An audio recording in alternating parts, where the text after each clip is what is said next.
Bien, buenos días a todos. Vamos a iniciar con la clase del día de ahora. Continuando un poco de lo que estábamos viendo el día de ayer. El día de ayer estuvimos trabajando con la parte de las últimas sentencias de control.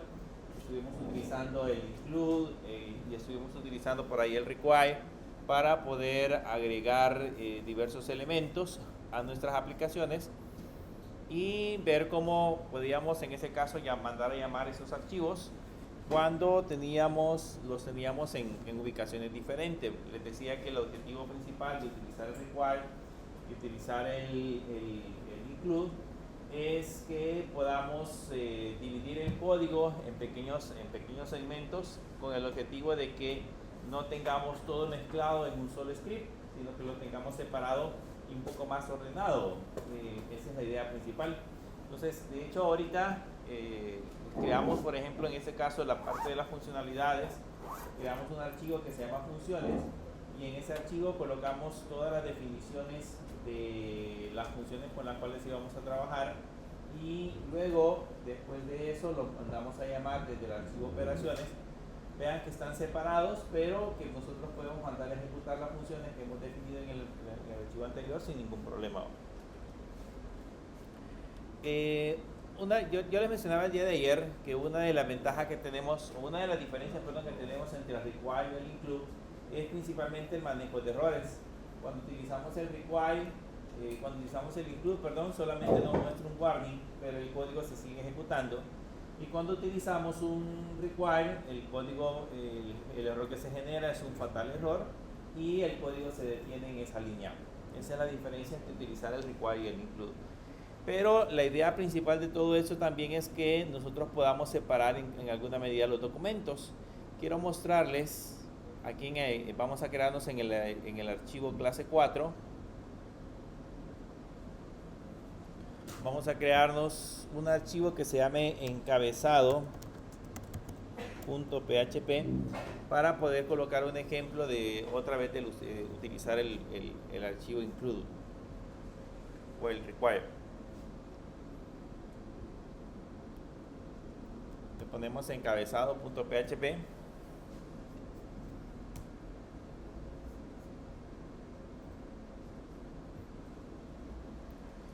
Y acá lo único que vamos a hacer es colocar un H1 y ahí le vamos a poner este es un ejemplo de encabezado.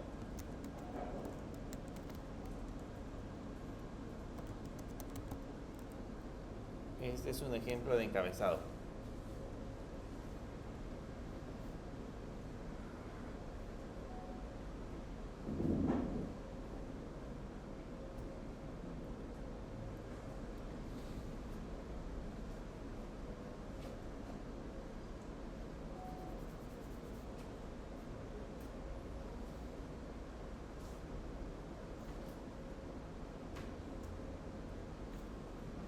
Este es un ejemplo de encabezado.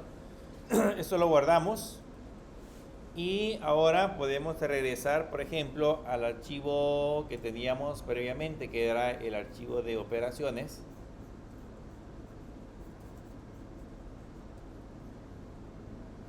Y en el archivo de operaciones, por ejemplo, podríamos colocar ese encabezado en esa parte de acá.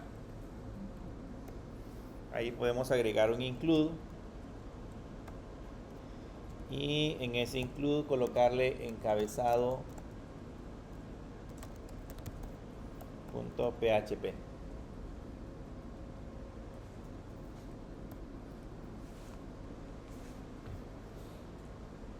Ahí en ese include colocar encabezado.php.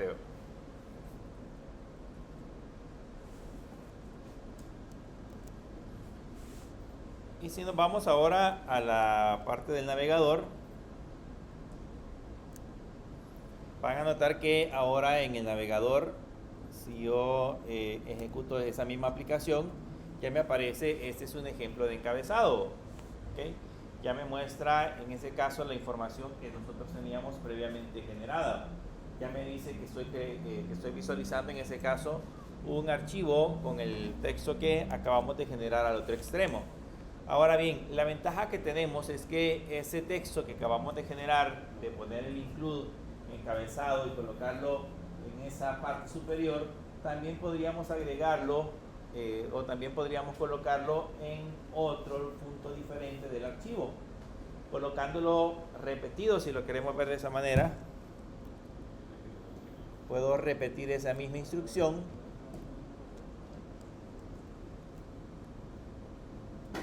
Lo voy a pegar aquí al final. Vean, aquí tenemos el include encabezado y ahí arriba tenemos también un include encabezado. Tenemos dos veces el mismo archivo. Si ahora lo vemos en el navegador, vean, aparece, ese es un ejemplo de encabezado y ese es un ejemplo de encabezado, que es justamente lo que acaba de generar en este caso el require. Yo puedo tener dos archivos, puedo tener un archivo que tenga segmentos de código repetidos, que lo vamos a colocar en diferentes puntos dentro de mi archivo original, y solamente mandando a llamar el include, ese lo coloca automáticamente, se lo coloca o se lo agrega al final o al principio, donde nosotros consideremos que necesitamos que aparezca ese archivo. Pero veamos qué sucede. Voy a regresar a esa parte de acá. ¿Qué sucede si en lugar de incluir el encabezado, ahora incluimos el archivo funciones.php?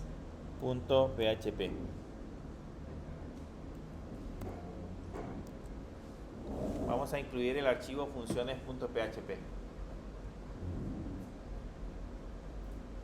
Ya lo tenemos en la parte de arriba, y se recuerdan que las funciones que teníamos ahí son el contenido de funciones.php es la definición de una serie de funciones que vayamos a utilizar dentro del código. Ahí está la función sumar. Si revisamos funciones, ahí está la función sumar, restar, multiplicar, dividir, etc. Están todos esos archivos que teníamos dentro de operaciones. Ahora bien, ¿qué pasa si lo incluyo funciones dos veces? Y ahora lo intentamos ejecutar. Si se dan cuenta, ahí aparece un mensaje de error que dice que no se puede redeclarar la función sumar previamente declarada en el archivo funciones.php, que está justamente en la línea 3. Entonces, ya no podemos mandar a llamar otra vez la función sumar, o sea, ya no podemos volverla a definir porque ya la teníamos en la parte de arriba. Entonces, puede ser un clásico error que nosotros intentemos colocar un archivo varias veces, podemos incluirlo varias veces, y si ese tiene definiciones de funciones tal cual las acabamos de ver, me va a generar ese error que les acabo de mostrar. Para evitar ese error, podemos utilizar el require once. Existe el require once, existe el include once, cualquiera de los dos. Podemos utilizar el require once, que lo que hace, como su nombre lo dice, es incluir o requerir una vez. Entonces, la diferencia con el require nada más es que ese lo incluye independientemente de si ya está en el archivo o no. Y si le ponemos el require once, entonces si ese archivo ya está incluido, nosotros ya le pusimos un require en la parte de arriba, ya no lo vuelve a colocar, ya no lo vuelve a incluir. Digamos que es una forma de colocar los archivos de manera más segura. Entonces ahora con eso ya nos quitamos el error, porque si le doy de nuevo en la ejecución, ya no aparece el error, ya no aparece el fatal error que teníamos previamente. Entonces el require y el require once hacen lo mismo. La diferencia es que uno se utiliza para mostrarlo una tan sola vez. ¿Okay? Para eso sirve el require once.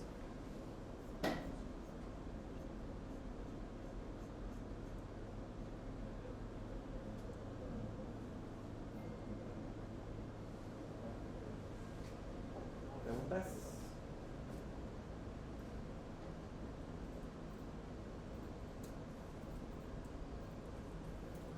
Ok, empecemos a ver ahora la parte del diseño de formularios.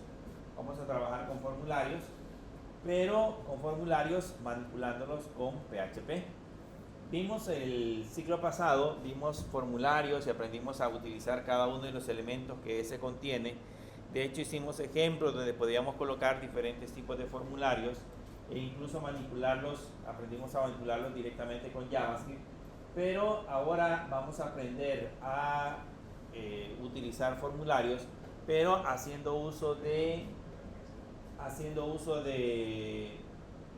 PHP. Vamos a ver cómo se comunica, en ese caso el HTML, con el lenguaje de programación, con PHP. Entonces, para eso vamos a crearnos una nueva carpeta.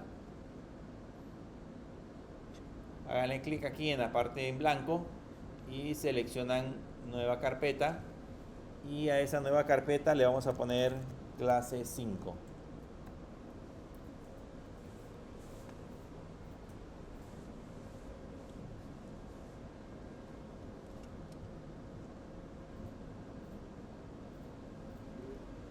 A esa carpeta le vamos a poner clase 5.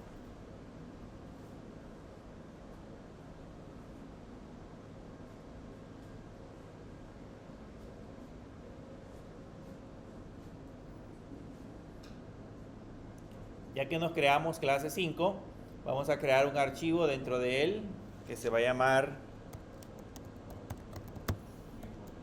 formularios.php.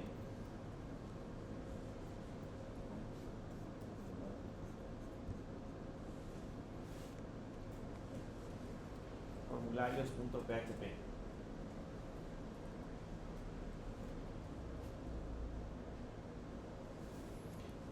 Ya que tenemos creado el archivo, ahora le ponemos HTML5.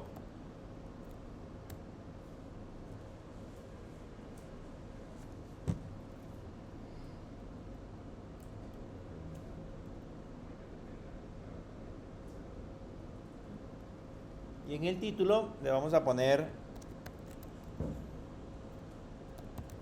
formularios.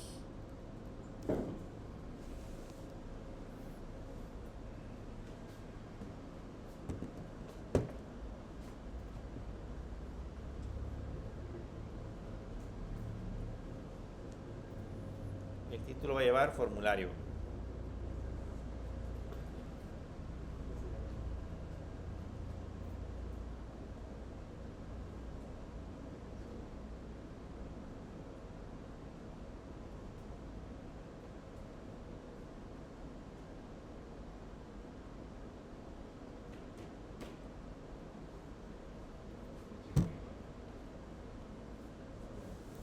Bien, cuando creamos formularios en HTML, ¿con cuál etiqueta empezamos a definir los formularios? ¿Cuál es la primera etiqueta con la cual empezamos a crear los formularios? La etiqueta form. Entonces vamos a ponerle aquí un form. Empezamos con la etiqueta form. O sea, todo lo que vayamos a definir, todos los elementos que vamos a colocar dentro de un formulario deben estar encerrados dentro de la etiqueta form. Porque de alguna manera es como nosotros le decimos, todos estos elementos son parte de un mismo formulario, y cuando los enviemos al servidor van a ser enviados de esa manera, o como parte del mismo formulario. Entonces, ya que tenemos colocado nuestro formulario, vamos a poner aquí, por ejemplo, valor 1, y voy a colocar un input.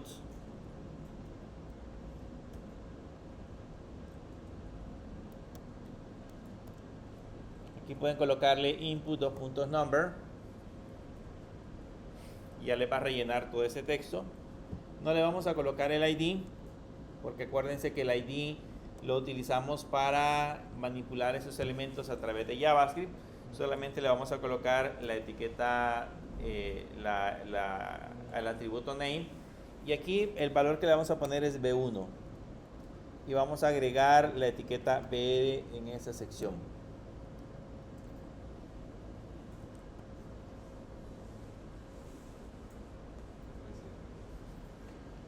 Entonces ahí ya tenemos el primer valor, el valor B1 para un cuadro de texto. Vamos a poner el valor 2 y ponemos otra vez un input .number, y quitamos el ID, le ponemos B2 como nombre y la etiqueta BR.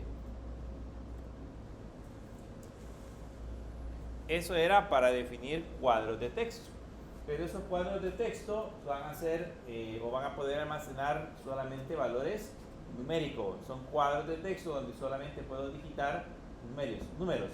Ahora bien, ¿cómo hago para crear un botón? Con la etiqueta botón. Podemos hacerlo con la etiqueta button.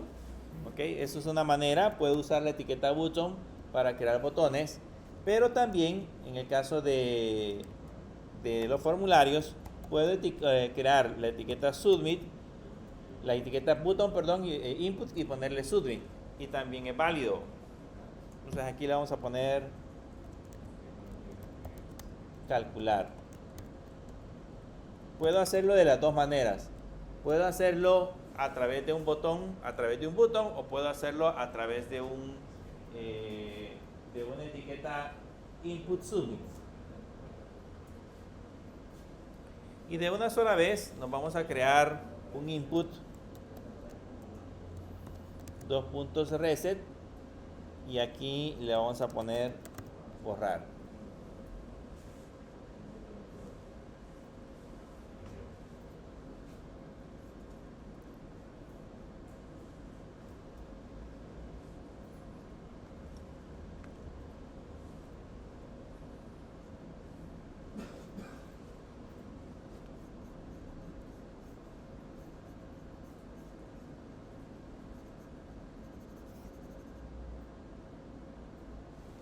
Bien, pues lo vamos a guardar y nos venimos al navegador y vamos a ver el archivo formulario.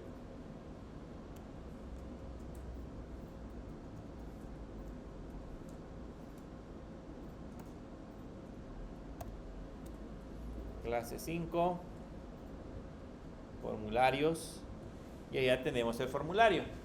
Ya estamos visualizando el pequeño formulario que acabamos de crear. Ahora lo que quiero que vean es que si yo digito valores, para comenzar los valores solo pueden ser números. Yo no puedo digitar letra, ¿ok? Solamente puedo digitar números. Pero si digamos digito dos números y vean lo que va a suceder. Si digito dos números y le doy calcular, ¿qué pasó? Ahorita no hace nada, pero ¿qué pasó en la página web? ¿Cambió algo o no pasó nada? Limpió los cuadros, pero vean la URL.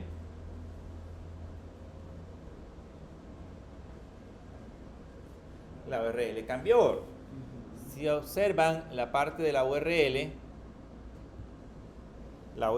ya no dice solamente formularios, sino que ahora dice de esta manera, dice formularios, diagonal B1, igual 45, signo de ampersand B2 igual 12. Entonces lo que está haciendo es que los valores los está enviando al servidor a través del método get. ¿Okay? ¿Se acuerdan? El método get. Pero nosotros necesitamos, o en el caso de los formularios, normalmente nosotros utilizamos otro método para poder enviar los valores. Entonces lo que vamos a hacer acá es que en la parte a la parte del action vamos a agregar una etiqueta que se llama método.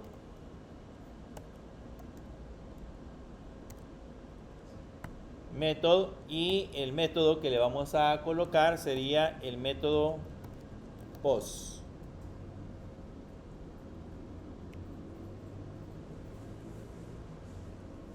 El método que vamos a agregar sería el método post, y en la parte del actions le vamos a decir que ese método post se lo va a mandar a un archivo cuyo nombre le vamos a poner calcular.php.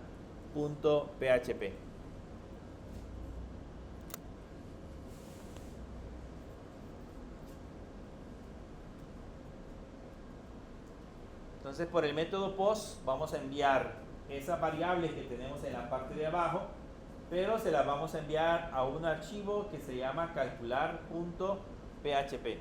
Entonces ahora sí, si regresamos a la parte del navegador, Voy a borrar de nuevo todo lo que tiene la URL.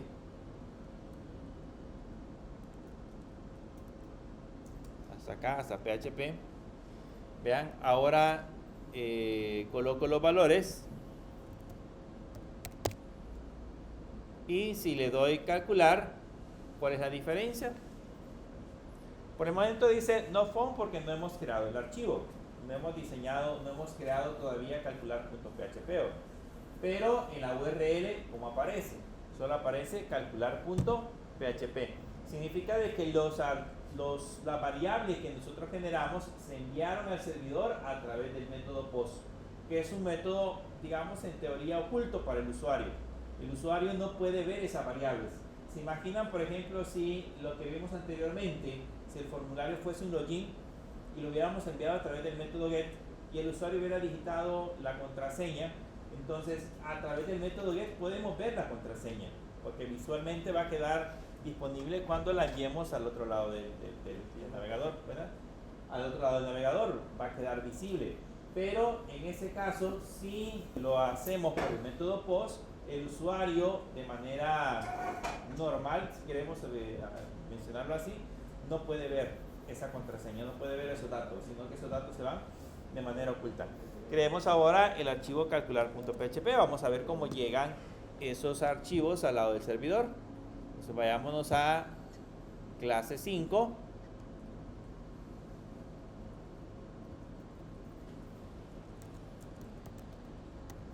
Y le vamos a poner calcular.php.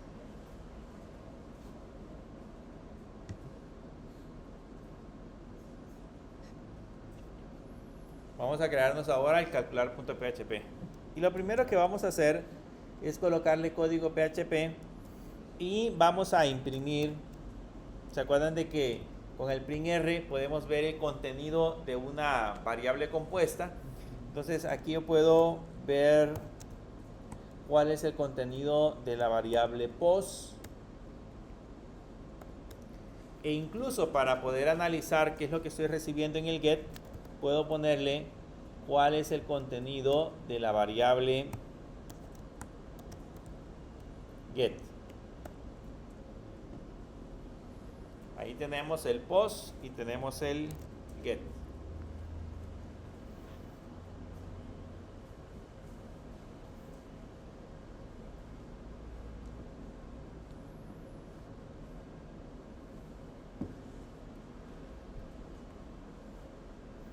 Veamos entonces cómo funciona ahora con ya los datos colocados de esa manera. Regresamos hacia el formulario. Le voy a dar back para regresar al formulario. Y digitamos en este caso los valores. Y si le damos calcular, vean, así es como llegan. El primer elemento que acabamos de imprimir es el POST. El POST les dice que es un array que recibe la variable B1 con el valor de 67 y la variable B2 con el valor de 23. Y el segundo es el GET. El GET es un array pero vacío. ¿Okay? El array que estamos enviando en el GET es un array vacío. Ya no estamos enviando los datos a través de la URL, sino que ahora los estamos enviando de manera oculta a través del método POST. Pero hagamos eso ya un poco más funcional. Voy a colocar esto como comentarios.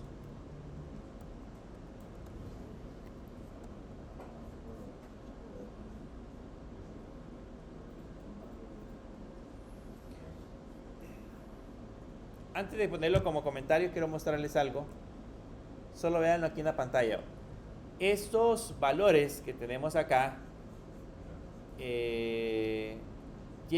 los nombres que llegan son los que aparecen en esta sección. Si yo aquí le pongo, por ejemplo, datos, vean, en la palabra, en el name, le pongo datos y regreso al calcular. Y ahora lo veo en el navegador.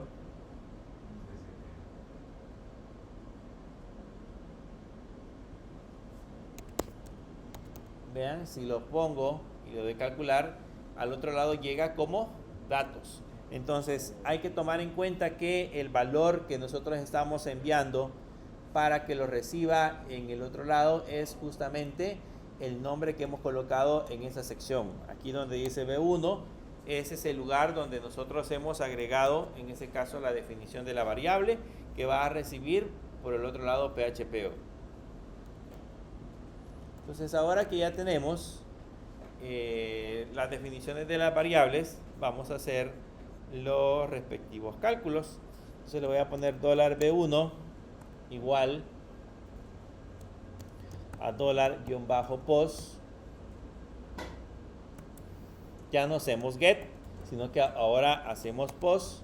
Le ponemos B1, signo de pregunta. En el caso que no venga, le ponemos 0.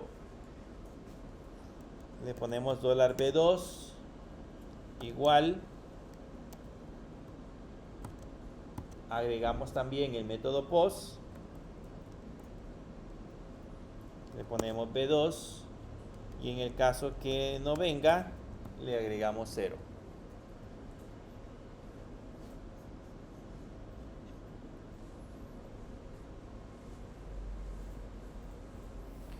Y ahí ya podemos calcular la suma. Entonces ya le podemos colocar un eco. La suma de $B1 más $B2 es $total.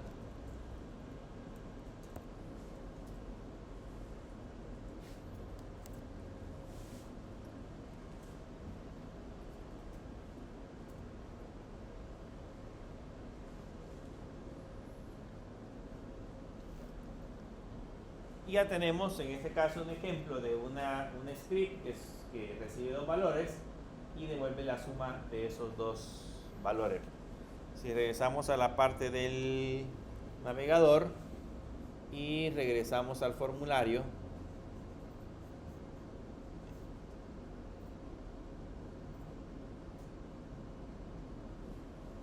le ponemos los valores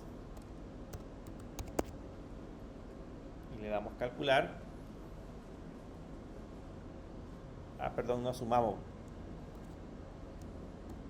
Nos faltó $total igual a $B1 más $B2.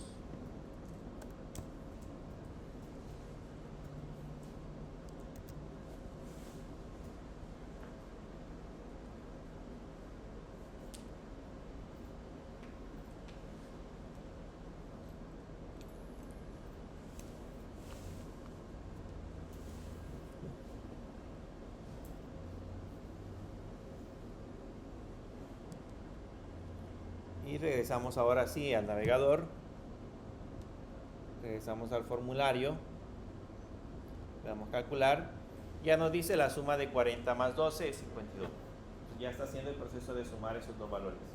Entonces con eso ya vimos cómo se comunican los formularios con el lenguaje de programación, con PHP. Le ponemos en el formulario el método post, le ponemos en el formulario el método post y le agregamos adicional a eso también el action con el nombre del archivo al cual nosotros vamos a enviar, en este caso, los documentos. Así es como funciona el uso de formularios trabajando con el lado de HTML y PHP. Pero si se recuerdan, en el caso de PHP, en el caso de HTML, perdón, tiene varios tipos de objetos que podemos utilizar en los formularios. Y la idea acá es saber cómo esos objetos llegan a PHP para que los podamos manipular, saber cómo es que se pueden obtener esos datos. Entonces vayámonos al código y vamos a irnos al formulario. Y en el formulario, aquí antes de calcular, ¿cómo ponemos una lista desplegable? La etiqueta para una lista desplegable o un combo box, como le llaman mucho.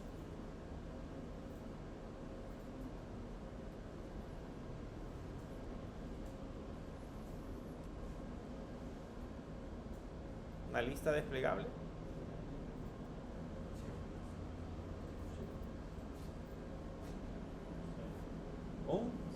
select.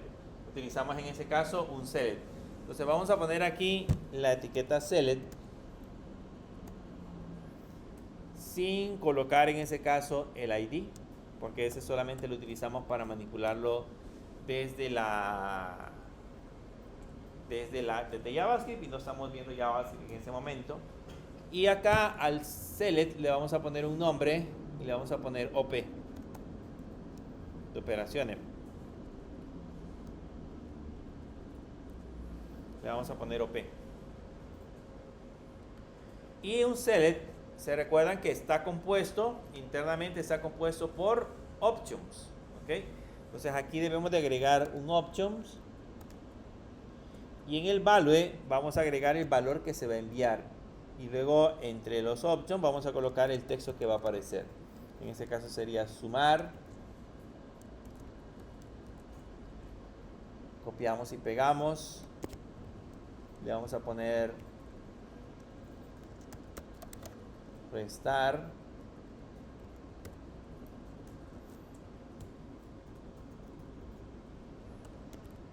Le vamos a poner multiplicar.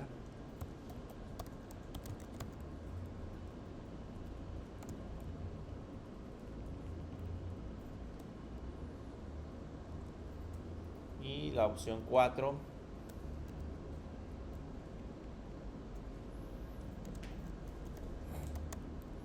Le vamos a poner dividir. Entonces ahí tenemos sumar, restar, multiplicar y dividir.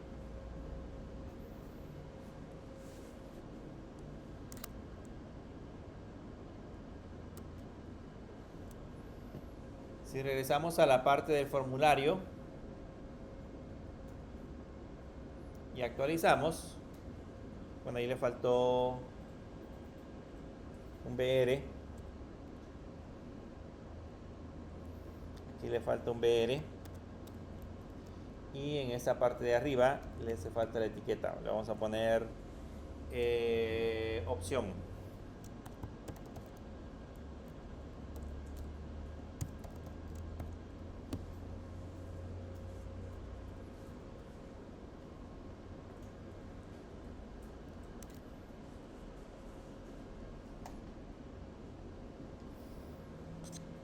Vamos a poner opción. Entonces regresamos ahora a la parte del código.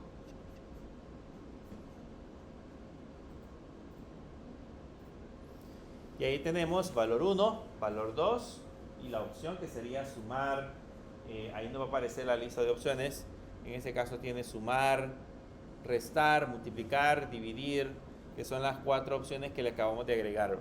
Entonces la cuestión ahora es saber cómo ese objeto HTML, ese objeto que acabamos de crear dentro del formulario, llega al otro lado.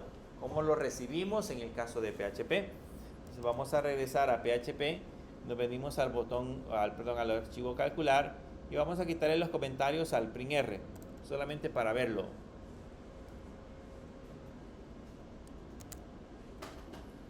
Le quitamos los comentarios al printr. Solamente para ver cómo lo recibimos, porque la idea es analizar qué datos son los que recibimos en el archivo calcular para poder de ahí tomar, por ejemplo, acciones sobre los valores que trae esa variable.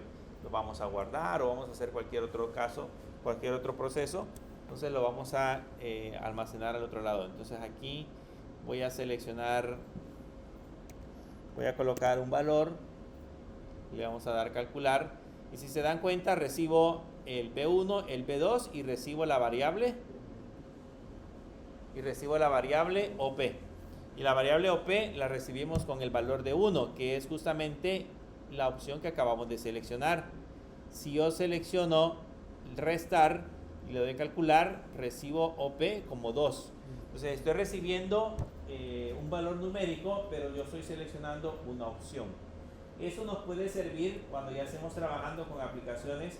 Por ejemplo, si yo quiero de una base de datos, quiero mostrar un listado de clientes, puedo dibujar en una lista desplegable el listado de clientes y en el value, dentro del código, voy a poner el código acá para entenderlo mejor, en el value, dentro del código, lo que hacemos es que aquí vamos guardando el ID del cliente, en esta parte. Guardamos el ID del cliente, el ID del cliente, el ID del cliente y aquí imprimimos el nombre. Entonces lo que va a suceder es que cuando lo mandemos a llamar, vamos a poder visualizar los nombres de los clientes, pero cuando seleccionemos un valor, vamos a seleccionar el ID del cliente. Entonces vamos a vincular ambos datos. Para eso nos puede servir de mucho utilizar esa metodología. Bien, trabajemos ahora con las funciones. Voy a llevarme de operaciones, como ya tenemos esta parte de acá, me voy a llevar el switch OP. Voy a llevar todo este código. Ya tenemos en operaciones. Vean todo ese código.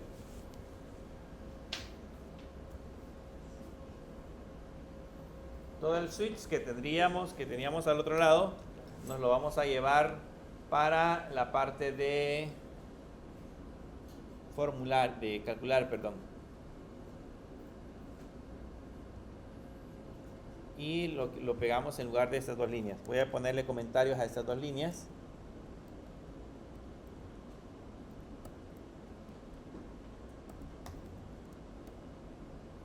Aquí lo vamos a pegar.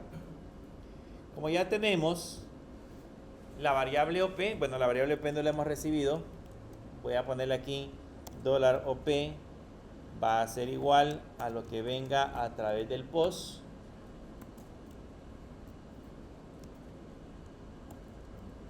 de una variable que se llame OP. Y en el caso que no venga, entonces le ponemos como por defecto el valor de 1.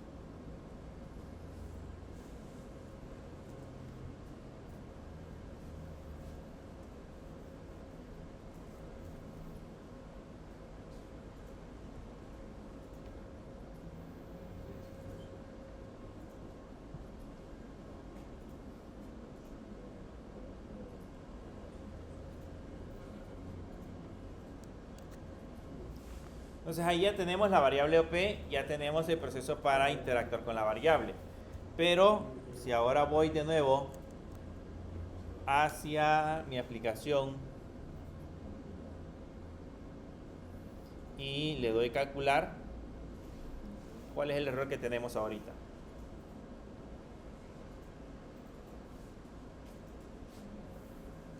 Están indefinidos. No hemos definido la función que se llama La función restar. restar, no está definida. No hemos creado la función restar. La función restar sí ya la tenemos. ¿Se recuerdan? Pero es que No le hemos mandado a llamar. O sea, ¿qué necesitamos para mandarla a llamar? Ponerle aquí arriba un include o un require. Entonces le voy a poner include. Le vamos a poner un include y le voy a decir que voy a mandar a llamar al archivo funciones.php.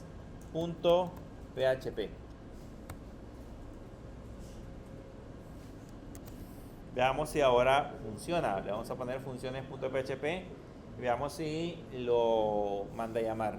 O sea, hacemos lo mismo. Regreso a la parte del formulario, le doy calcular y por el contrario dice que ahora tenemos un warning. Con el include dice que fail to open string. Ha fallado abrir el archivo. ¿Por qué no encuentra el archivo funciones.php?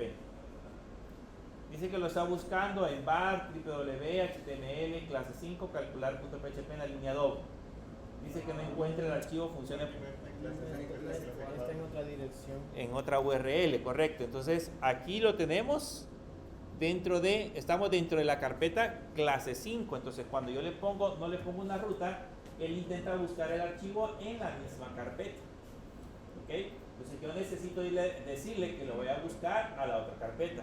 Yo podría, aquí sin ningún problema, podría diagonal agregarle var, www, html, diagonal clase 4, diagonal y funcionaría, ¿ok? Porque le estoy colocando toda la ruta. Pero eso funciona en esta computadora, en este servidor que estamos utilizando Linux. Pero ¿qué pasa si esta misma aplicación la montamos ahora en SAM, por ejemplo, cuando estemos utilizando Windows? La dirección o la URL de SAM ya no es var, www.html, sino que normalmente es la carpeta C, dos puntos, SAM, creo que tiene una carpeta que se llama hdocs.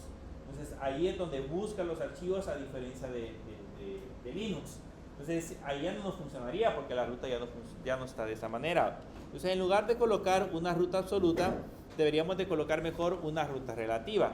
Como estamos en la carpeta clase 5, ¿cómo hago para bajar una carpeta?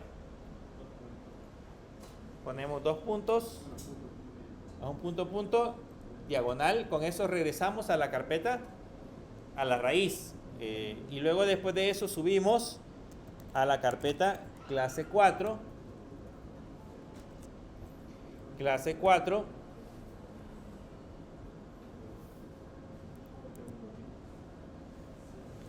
Y le ponemos funciones.php. Entonces ahora sí ya debería de funcionar porque ya tenemos el archivo correcto. O sea, ya mandamos a llamar el archivo correcto, el archivo de la ruta correcta. Con eso no importa en qué máquina lo vayamos a instalar, siempre lo va a encontrar, porque a partir de la ruta actual siempre va a bajar una carpeta y luego va a subir a clase 4. Ya es una ruta relativa, dependiendo de la ubicación del documento con el cual estamos trabajando. Así es como en ese caso coloca la información. Entonces ahora si lo guardo y me vengo a la parte de la aplicación y regresamos al formulario y le doy calcular, vean, ya pone la diferencia de 1 menos 2 es menos 1.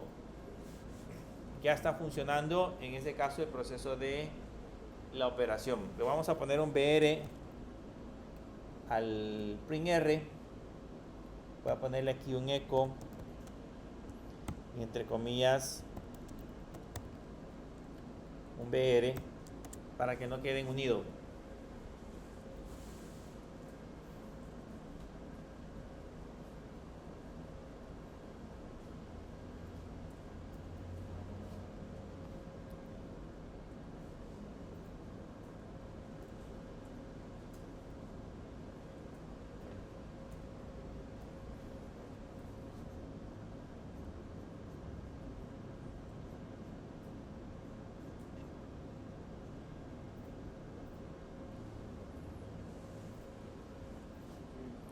Entonces ahora sí, si regresamos hacia el formulario y le damos calcular, ya aparecen en línea diferente, pero ya estamos enviando los valores. ¿Okay? Bien, ¿qué otros datos podemos trabajar dentro de la aplicación? ¿O qué otros tipos de datos podemos utilizar dentro de formularios? Voy a colocar acá en esta línea, voy a colocar por ejemplo el password.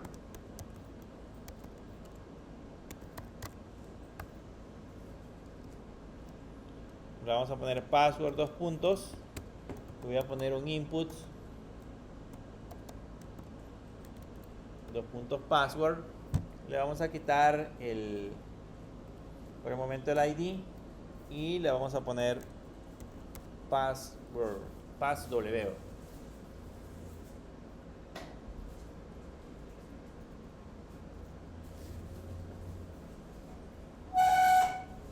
Vamos a poner en ese caso el password.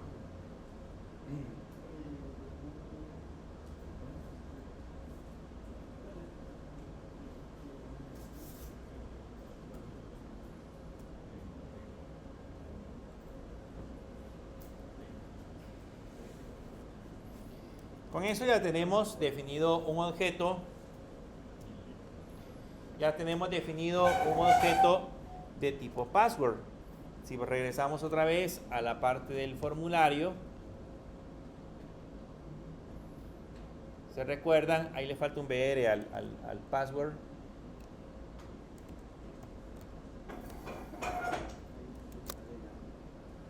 Ahí colocamos un BR.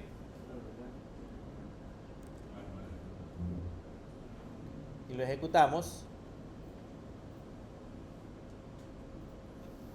vean, aquí ya tenemos un objeto password. O sea, si yo lo selecciono, vean que ya aparecen, los valores aparecen ocultos. Y la ventaja que tenemos con estos passwords es que si yo los envío al otro lado del navegador,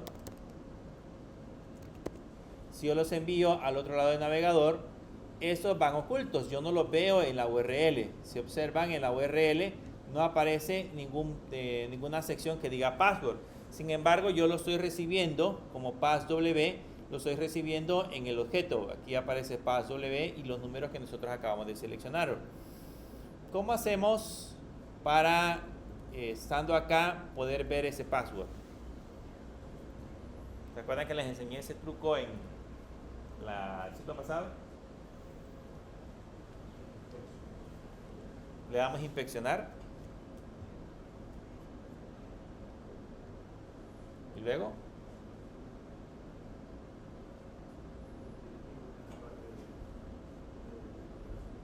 Con este botoncito de acá, que tiene en ese caso una flechita, seleccionamos el objeto.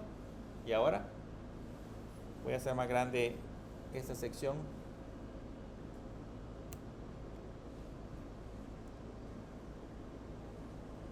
Y ahora que ya lo seleccionamos,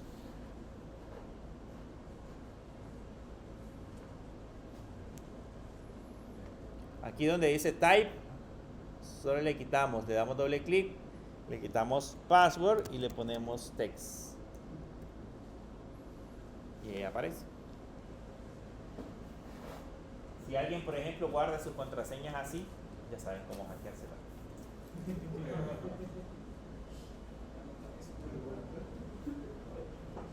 Han visto que mucha gente no le gusta estar colocando las contraseñas y le da guardar contraseña. Entonces, cuando ya la van a rellenar, les aparece de esa manera. El problema es de que solo se puede hacer login a Igor. Si alguna vez les dice que olvidó la contraseña, ustedes se la pueden recordar haciendo ese proceso. Ahora, si quieren saber la contraseña para iniciar sesión desde otro lado, también es la forma de hacerlo. ¿Okay? Cambiando nada más el tipo password y colocando en ese caso la información. Pero también existe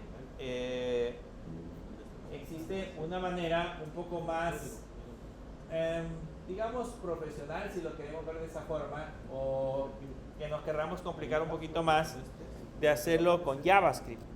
Voy a regresar a esa parte de acá y le voy a poner un ID.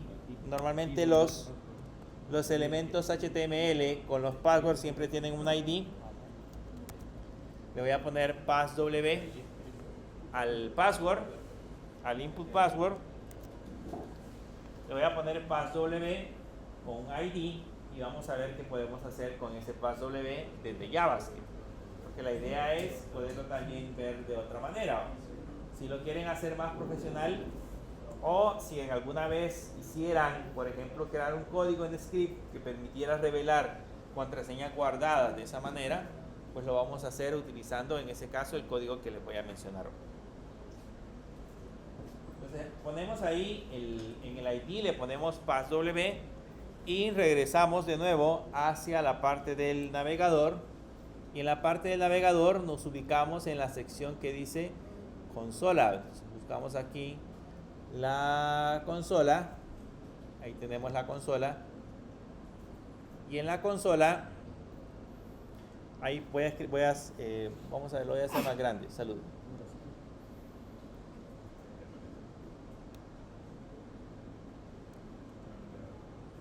En la consola, como ya sabemos que se llama passw, le puedo colocar document,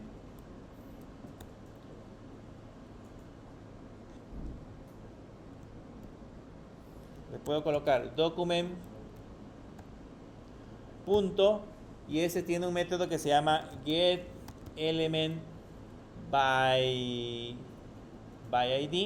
que es ese que tenemos acá. getElementById, le puedo colocar entre comillas passw y le puedo colocar punto value.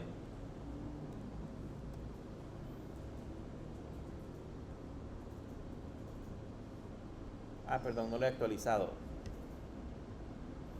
Hay que actualizarlo. Le voy a colocar la contraseña 1, 2, 3, 4, 5, por ejemplo, y le colocamos este valor y vean, ahí aparece 1, 2, 3, 4, 5. También es otra forma de poder visualizar esos valores.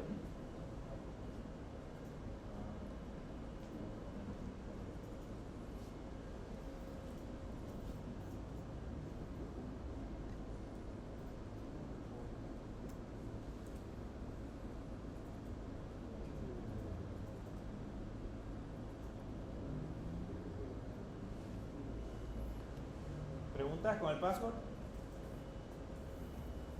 ¿Y si no sabemos el ID? Si no sabemos el ID, lo pueden inspeccionar.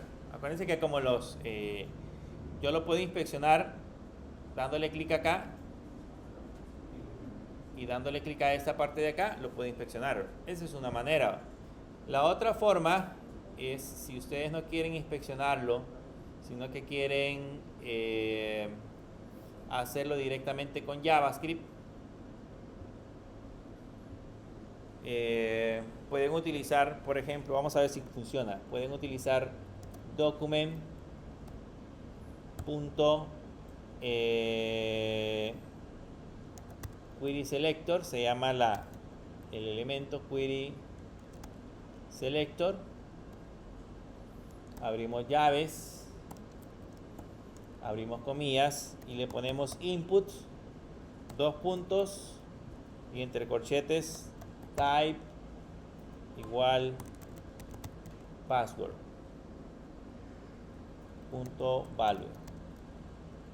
Vamos a ver si funciona así.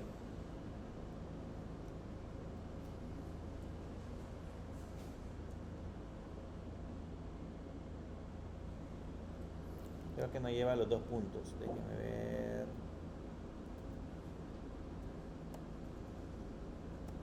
Sí, así sería. Entonces, ahí sí no necesitamos conocer el nombre, no necesitamos conocer el ID, solamente le decimos búsqueme dentro de ese formulario el objeto que sea de tipo input, que el tipo sea password y me muestra su valor. Ya tenemos el valor. Entonces, con eso ya podemos crear un código genérico. Así es como nos roban las contraseñas. Una forma de cómo nos roban las contraseñas. Cuando nosotros las guardamos en HTML, es bien inseguro tenerlas almacenadas. Entonces es mejor tenerlas guardadas en un administrador de contraseñas que tenerlas almacenadas en el navegador. Son administrador de contraseñas, ustedes van, ya saben que necesitan una llave maestra para recuperarlo, colocan la llave maestra y ya pueden recuperar su contraseña. Pero tenerlas guardadas directamente en el navegador es un problema de seguridad grave. Bien, sigamos viendo. Voy a quitar la consola, que era nada más para hacer ese ejercicio. Sigamos viendo más elementos. Voy a agregar acá ahora otro nuevo elemento. Le voy a poner en ese caso que vamos a ver la parte de la definición del sexo. Y en esa parte de acá le voy a poner un input radio, por ejemplo. A ese input radio le vamos a poner siempre un name. En el caso del name le vamos a poner sexo y el ID le vamos a poner sexo M. Sexo M. Y luego acá vamos a utilizar la etiqueta label y le vamos a poner for sexo M y ahí le vamos a poner masculino.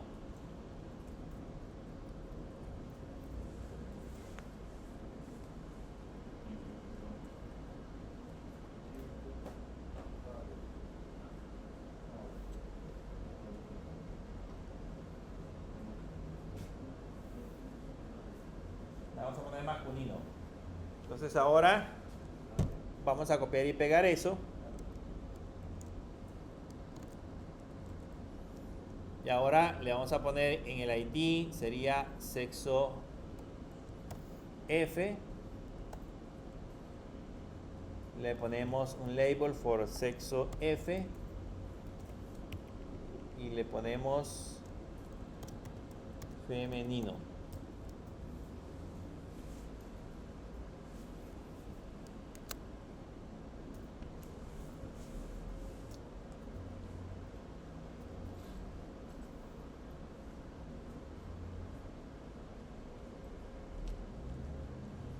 Ahí le vamos a poner femenino. Entonces ahora regresamos hacia la parte del código. Bueno, le vamos a poner un BR antes de regresar. Y llevaría un BR. Y lo ejecutamos y vean, ahí ya tenemos sexo. Dice ahora que podemos definir el sexo y podemos seleccionar cualquiera de las opciones. Podemos ponerle masculino o podemos ponerle femenino, cualquiera de los dos. La cuestión es cómo llegan a la parte de del PHP, cómo lo recibo en PHP. Vean, si le doy calcular, no le he puesto valores a la variable. Si le doy calcular, vean, aquí recibo sexo, pero dice OM. ¿Ok? Y si regreso de nuevo otra vez a la parte de la aplicación y ahora selecciono femenino, vean, le doy calcular y ahora otra vez dice sexo, pero dice OM. Lo único que me está diciendo es que lo hemos seleccionado, porque ¿qué pasa, por ejemplo, si no selecciono nada? Vean, voy a dejarlo vacío. Voy a dejarlo vacío, sin seleccionar nada, y le doy calcular, sexo no llega. Sexo no aparece porque no he seleccionado nada.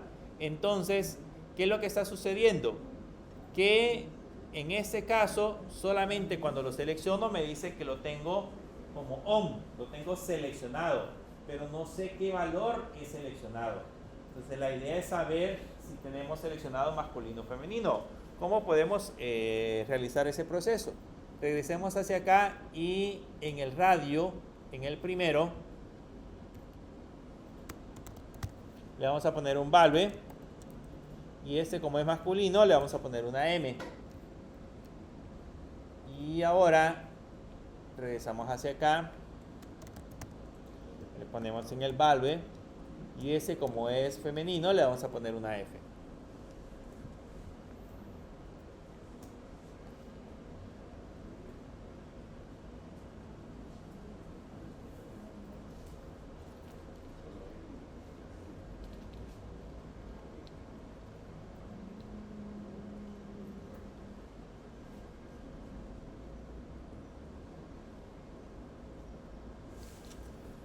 Lo guardamos, regresamos otra vez al navegador. Para que funcione hay que refrescarlo, hay que darle refresh y colocamos los valores.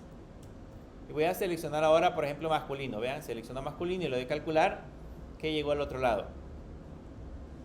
En sexo llegó la letra M, significa que hemos seleccionado masculino. Si de nuevo regreso y le pongo femenino y le doy calcular, en sexo llegó la letra F, que corresponde en ese caso al sexo que hemos seleccionado. Entonces, para que yo pueda diferenciar los valores que estamos enviando, podemos utilizar en ese caso esa parte del sexo. Deben de notar que alguien podría decir que yo le puedo colocar nombres diferentes. Por ejemplo, aquí le podemos colocar sexo y al otro le podemos colocar sexo 1. Pero vean qué pasa si le coloco nombres distintos. Le voy a colocar sexo 1. Solo vean acá en la pantalla. ¿Qué pasa si le coloco nombres distintos? Lo voy a actualizar. Vean, puedo seleccionar masculino y puedo seleccionar femenino. Puedo seleccionar los dos porque los nombres de los elementos se llaman diferentes. Para que se pueda seleccionar solo uno, tengo que colocarles el mismo nombre. Y de esa manera, cuando lo enviamos al otro lado del servidor, entonces los enviamos justamente con el valor de la selección. Entonces ahí le damos calcular y ya solamente recibimos en ese caso el valor que sería el valor de M.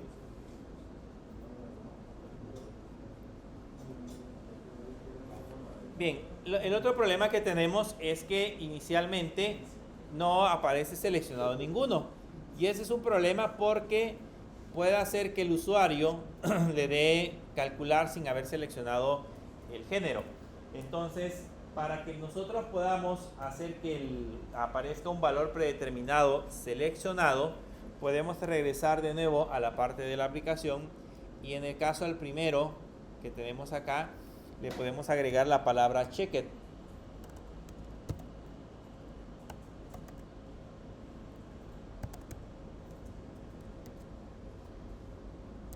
Le agregamos así, el checked.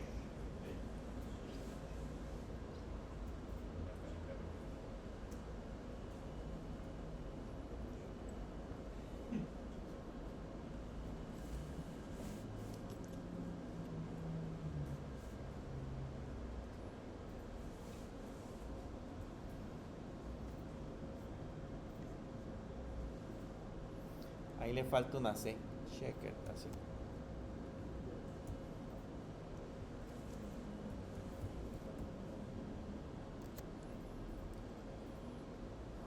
Entonces ahora si regresamos y actualizamos el formulario,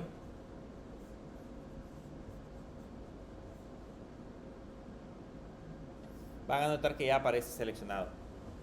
Predeterminadamente, de forma predeterminada, perdón, les aparece seleccionado masculino y yo puedo cambiarlo a femenino si en el caso fuese necesario. Entonces, esa es la forma en que trabajan los checkbox. Que yo puedo seleccionar un valor y ese valor puede de alguna manera, perdón, de los radio button, de alguna manera podemos trabajarlo de esa forma. Veamos ahora otro ejemplo. Pongamos ahora acá pasatiempo.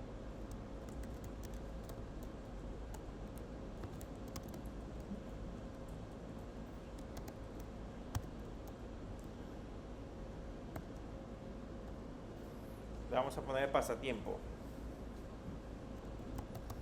Para eso ponemos un input, dos puntos, checkbox.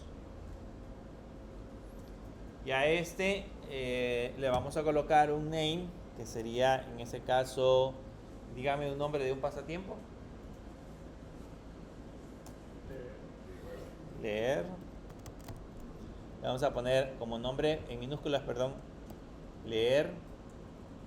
Y en el ID le vamos a colocar en ese caso el valor que hemos seleccionado. Le vamos a poner leer y en el ID también le vamos a poner leer. Y vamos a agregar una etiqueta. Ponemos la etiqueta label for leer y aquí le ponemos leer.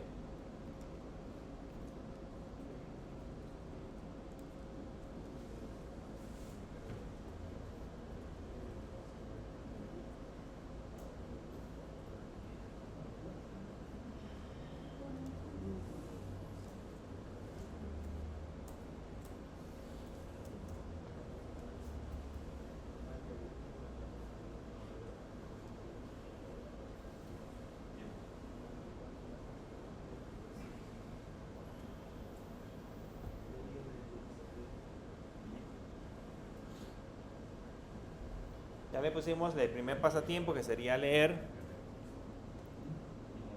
Vamos a seleccionarlo. Díganme un segundo pasatiempo. ¿Cómo? Dibujar.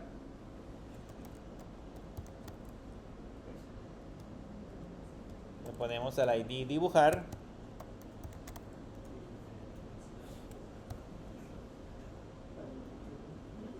Aquí le ponemos for. Ya les voy a explicar por qué le colocamos el for o para qué sirve en ese caso el for. Le ponemos dibujar y en la parte de acá le ponemos dibujar.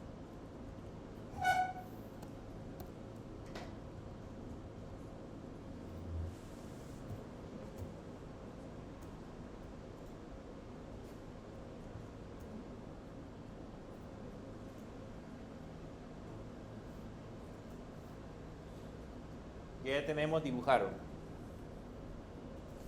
Vamos a pegar otra vez. Díganme un último pasatiempo.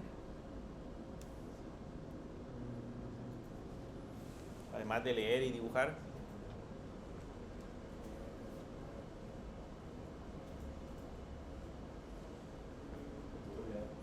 Estudiar.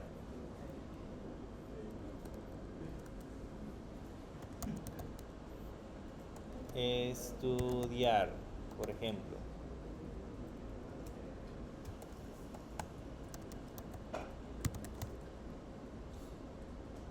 Le ponemos for estudiar.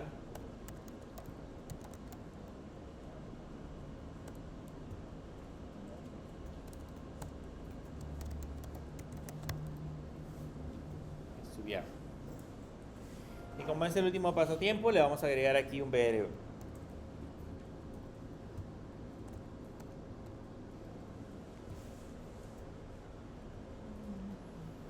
Ya tenemos el pasatiempo leer, dibujar, estudiar, etc. Ya tenemos varios pasatiempos que podemos agregar. Veamos cómo se ven en la parte del navegador. Voy de nuevo a la parte del navegador.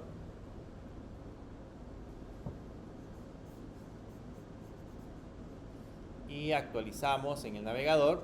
Y allá tenemos pasatiempos. Vean, la diferencia es que aquí yo puedo seleccionar varios. Esa es la diferencia. Yo puedo seleccionar los tres o solamente seleccionar uno. Por ejemplo, solamente seleccionar ese y no seleccionar los demás. La cuestión es también el mismo detalle, cómo es que llegan esos valores hacia el lado del servidor. Si yo le doy otra vez calcular, van a notar que, bueno, ya llegó sexo y de la parte de dibujar llegó con OM. ¿Ok? Podemos utilizar el value de nuevo para decirle con qué valor va a llegar, pero si se dan cuenta llegó la palabra dibujar. Podría servirnos solamente con eso, porque si se dan cuenta los otros que no seleccioné no se enviaron. Entonces ahora puedo seleccionar leer y dibujar, por ejemplo, y llegó leer en ON y dibujar en ON, significa de que esos dos están seleccionados. Entonces, esa es la manera en cómo nosotros podemos guardar en ese caso valores utilizando el checkbox. La diferencia tendría que ser que acá pues tendríamos que ir seleccionando cada uno de los elementos o tendríamos que ir verificando cada uno de los elementos para saber qué es lo que enviamos. Más adelante en la otra clase les voy a enseñar a utilizar formularios matriciales o elementos matriciales de un formulario. Y ahí se van a dar cuenta que ese, por ejemplo, que sería en ese caso un checkbox, lo podríamos enviar como un vector. Y al recibirlo como un vector, podríamos analizar todos los valores de manera simultánea. Pero lo vamos a aprender en la otra clase, cuando ya hablemos del tema específico de vectores. Por el momento, la idea original es ver cómo llegan esos elementos al lado del servidor.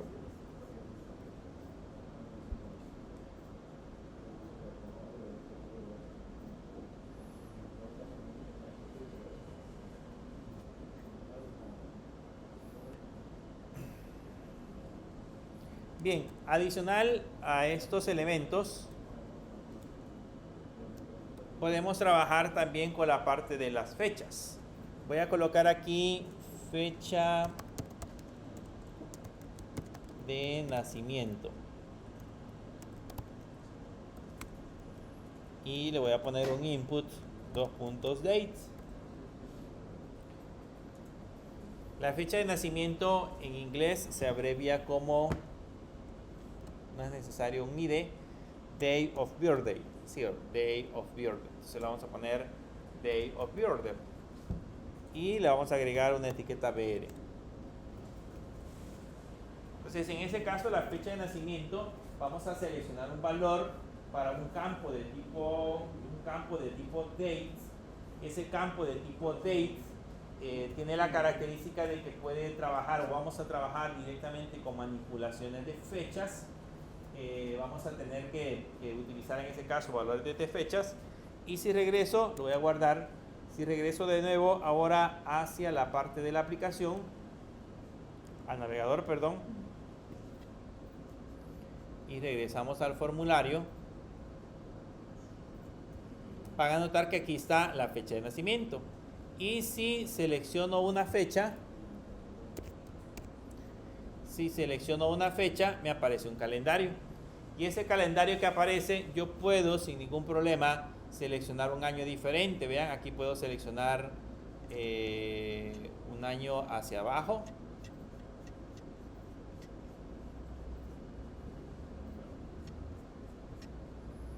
Digamos el 2010, julio del 2010. Luego seleccionamos la fecha. Y aquí me apareció en el formato de día, mes y año. Me aparece en el formato de día, mes y año porque ese es el idioma o las configuraciones que tiene mi computadora, principalmente la parte del navegador. Como eso tiene por defecto, me aparece día, mes y año. Si mi computadora estuviese en inglés o, por ejemplo, en Estados Unidos, la gente que utiliza sus computadoras allá, ya el formato ya no sería día, mes y año, ya tendría que ser mes, año y día, perdón, mes, día y año. Entonces allá cambia el formato. Entonces aquí la ventaja que tenemos es que cuando yo le envío al lado del servidor, vean aquí está Date of Birthday, ¿en qué formato me lo envió? Año, mes y día. No importa cómo nosotros lo seleccionemos en el navegador, esa es la ventaja. Que no importa cómo lo hayamos seleccionado en el navegador, en el servidor siempre lo voy a recibir como año, mes y día. No importa si en el navegador tenemos formatos de fechas diferentes o incluso abreviatura. Eso nos ayuda con las bases de datos, porque por ejemplo MySQL guarda las bases de datos en el formato de año, mes y día. O sea, en ese formato ya solamente tendríamos que ir a escribir la fecha. Ya no tendríamos que hacer absolutamente nada más. Veamos otro elemento.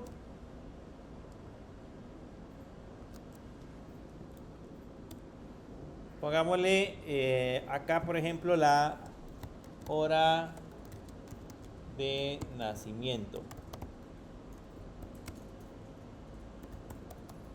Y le ponemos un input, 2 puntos time.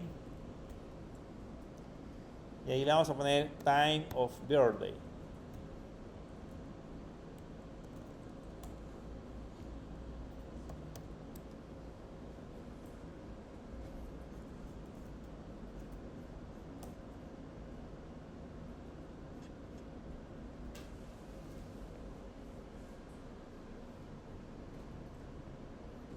Ahí ponemos time of birthday. ¿Saben ustedes a la hora que nacieron? ¿Saben la fecha y la hora? Sí. Ahí debería de decir en la partida de nacimiento, ¿cierto? Ahí debería de aparecer. O sea, ahí dice la hora aproximada en la que nacieron. Entonces, en las alcaldías, por ejemplo, funciona eso, de que tenemos que guardar en los documentos de partida de nacimiento, guardar la fecha y guardar la hora. Entonces, si yo estoy creando un sistema que me permita almacenar esa información, esa es la forma en la que vamos a trabajar. Vamos a poner un cuadro de tipo date y un cuadro de texto de tipo time. Y eso va a hacer que nos permita, en ese caso, seleccionar tanto la fecha como la hora. Pero veamos cómo se manipulan. Voy a actualizar. Y si notan, ya aparece la fecha. Yo puedo seleccionar la fecha. Ya aparece la hora. Yo puedo seleccionar en ese caso la hora que corresponde. Voy a seleccionar, por ejemplo, las 4 p.m. Las 4:56 p.m., por ejemplo. Vean, aquí está seleccionado 4:56 p.m. La cuestión es cómo llega al lado del servidor, porque yo puedo seleccionar 4:56 p.m. porque nosotros así tenemos configurada nuestra computadora. Pero ¿qué pasa, por ejemplo, si lo vamos a recibir en el servidor? Antes, cuando nosotros trabajábamos con aplicaciones, las horas se iban así. Cuando no habían elementos propios de HTML, sino que uno tenía que personalizarlos, había librerías que enviaban información tal cual se seleccionaba.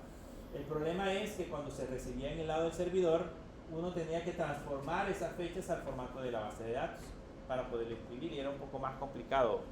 Entonces aquí la diferencia es que si yo lo envío Vean, time for birthday, ¿en qué formato lo envía? En formato de 24 horas. O sea, el formato de 24 horas yo lo envía como 1656 en un formato de 24 horas que es también el formato en el que lo guarda en la base de datos. Bien, ¿dudas? ¿Preguntas?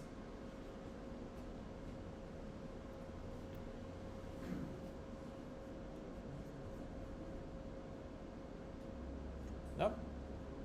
Dígame.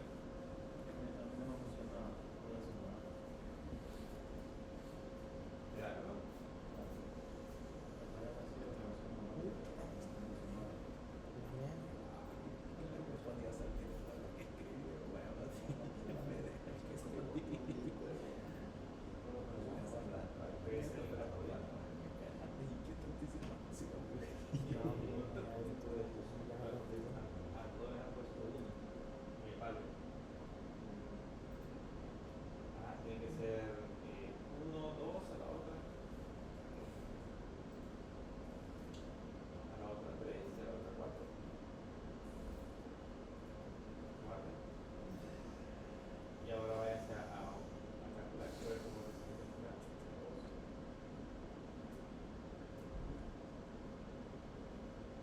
Aquí le he puesto de 1, de 2, de 3, tiene que ser 1. 1, 2, 4. Pruébalo.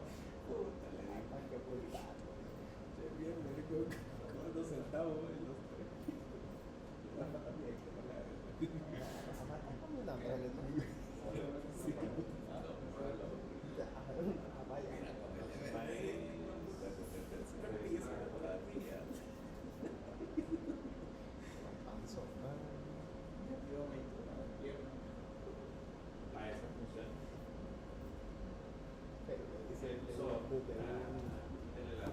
Lo de si desde una posición que para tener derecho a votar. Ayer entró antes ella, que bueno. Ayer me dijo buenas tardes la pana.